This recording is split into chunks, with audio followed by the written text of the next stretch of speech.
Hello hi सांग मैंने नमस्ते आशा करूँ आप भलि थे समस्ते जय Jagannath welcome to my YouTube channel. तो सांग मैंने आशा करूँ आप भलि थे समस्ते मु तो भलि अच्छी आज आप सहित गोटे नुआ भिडियो तो देखाई। तो सांग मैंने आज आम रूम रे माने आमे पिला माने डिसाइड कले माने गोटे नुआ रेसिपी बनैबा। तो नया रेसिपी बनैबा हेले आमको तो बनैबा आसेनी कोन केमती बनैबा।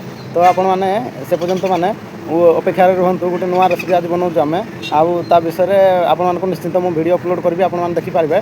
तो ता पूर्व मो चैनल को जो माने माने सब्सक्राइब करना तो सब्सक्राइब करंतु शेयर करंतु लाइक करंतु। तो आपण माने माने सर्वप्रथम नोटिफिकेशन पाई पारबे।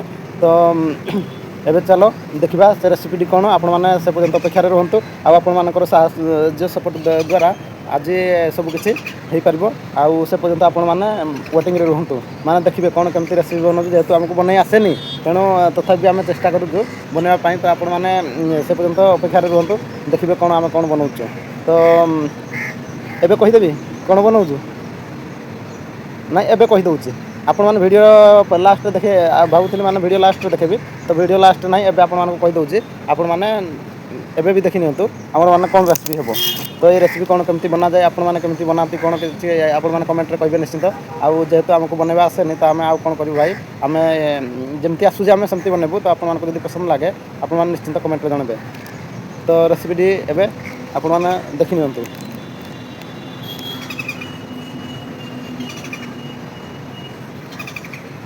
ये कौन सांग माने ये कौन आपण माने कमेंट रे निश्चित कहतु। तो देखिपारे ये मैंने हूँ पैकिंग माने खोलटा। तो आप ये पैकिंग खोल जापारे निश्चित कौन आम आज रूम रहा आपको कहवाक पड़ोनी। ये हूँ पनीर। तो पनीर आमको क्या बनवाक आसेनी सत कहवाक गले आमको क्या पनीर बनवाक आसेनी।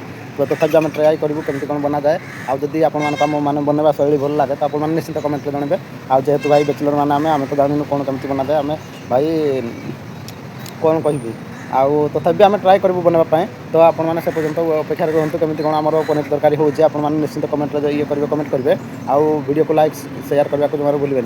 जय जगन्नाथ सांग मैंने चलते देखा लेट्स। तो सांग मैंने देखिपे एवं आमर केमती कौन आम देखूँ पियाज आउ लंका टमाटो रसुण सब माने काटिकी रखाई ताको आम एवं ग्राइंडिंग करवा आउ ग्राइंडिंग कलापर माने यार गोटे भल रेसिपी बनवा।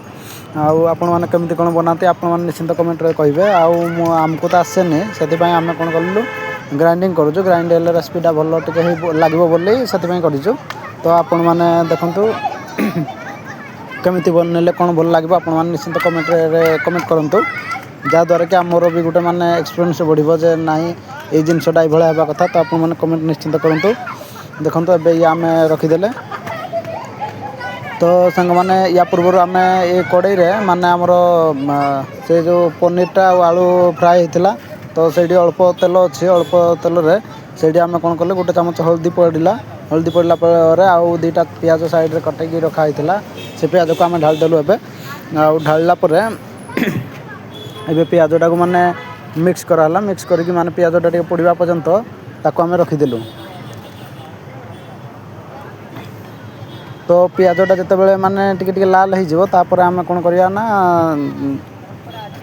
से जो पेस्टा आमर अलरेडी पेस्ट भी हो जाए रेडी हो जाए जो माने ग्राइंडिंग करके रखाई से पेस्ट गुड़ाक ढालदेवा ढाल देकी माने आम टे मसला फसला देकी ये करवा।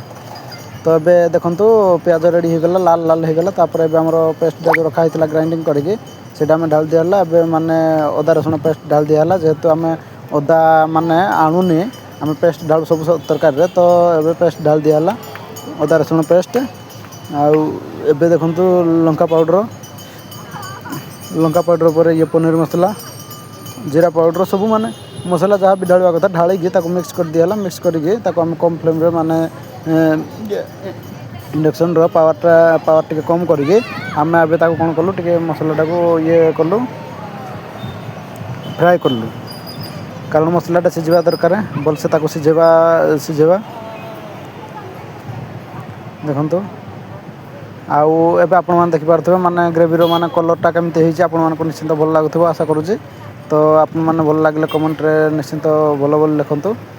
आउ आमको तो भाई आसेनी आम हेल्लो बैचलर पिला आमको आसेनी आउ मन सीना करुँ भाई सब खावाई किंतु बनवाई तो आसुनी ना केमती कौन करूँ। तो तथापि आम ट्राए करूँ आज बनवाई आपण मैंने देखूँ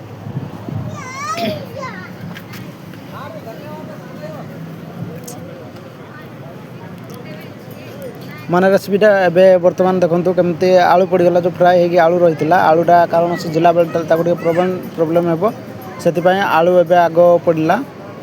ଆଳୁ କିଛି ସମୟ ସିଝିଲା ପରେ ଆମେ ପନିରକୁ ଢାଳିବା।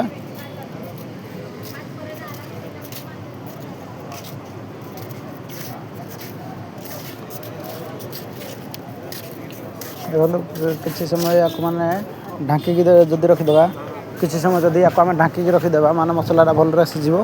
ସିଝିଲା ପରେ ଆମେ ୟାକୁ ମାନେ ପନିରଟା ଢାଳିଲେ ଟେଷ୍ଟ ଆସିବ। ଯଦି ମସଲାଟା ମାନେ ଭଲସେ ସିଝିଥିବ ତାହେଲେ କିଛି ଅସୁବିଧା ନାହିଁ। ପନିରଟା ଢାଳିଲା ପରେ ଆଉ ବେଶୀ ଟାଇମ୍ ସିଝିବା ଦରକାର ନାହିଁ। ଦେଖନ୍ତୁ କଲର୍ଟା ତ ବଢ଼ିଆ ଲାଗୁଛି, ତାପରେ ଟେଷ୍ଟି କ'ଣ କେମିତି ଖାଇଲା ପରେ ଆପଣମାନେ ଜାଣିପାରିବେ। ଅଲରେଡ଼ି ସବୁ ମସଲା ପଡ଼ିଯାଇଛି, ଲୁଣ ବି ପଡ଼ିଯାଇଛି।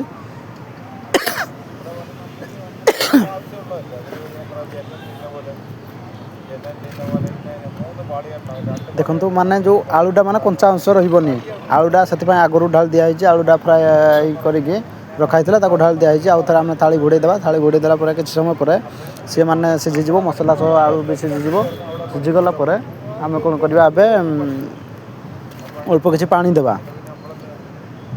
ପାଣି ଦେଇକି ଆଉ ଟିକେ ଗ୍ରେଭି ବନେଇବା। ଗ୍ରେଭି ବନେଇକି ତାପରେ ଆମେ ପନିରଟା ଢାଳିବା।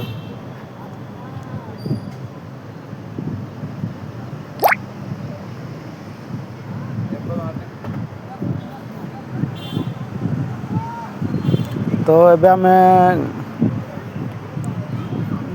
ଦେଖନ୍ତୁ କଲର୍ଟା ତ ବଢ଼ିଆ ଲାଗୁଛି।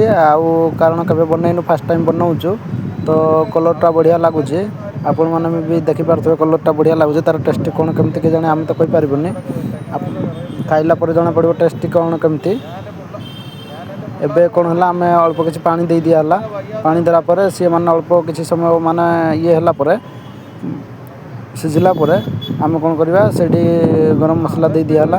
ପନିର ବି ଆମର ପଡ଼ିଯାଇଛି, ଗରମ ମସଲା ବି ଢାଳି ଦିଆହେଇଛି। ଅଳ୍ପ କିଛି ସମୟ ସିଝିଲା ପରେ ଆମେ କ'ଣ କରିବା, ତାକୁ ବନ୍ଦ କରିଦେବା।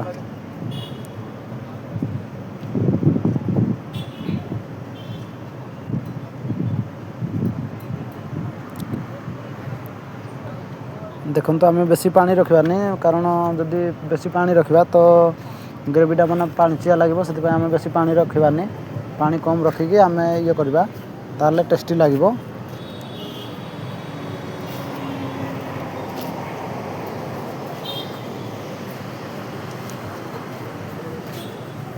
ଦେଖନ୍ତୁ ଏବେ ଆମର ରେଡ଼ି ହେଇଯାଇଛି, ମାନେ ଗ୍ରେଭି ରେଡ଼ି ହେଇଯାଇଛି। ପନିର ତରକାରୀ, ଆଳୁ ପନିର ତରକାରୀ ମାନେ ରେଡ଼ି ହେଇଯାଇଛି। ଏବେ ମାନେ ଇଏ ଖାଇବା ପାଇଁ ଉପଯୋଗୀ।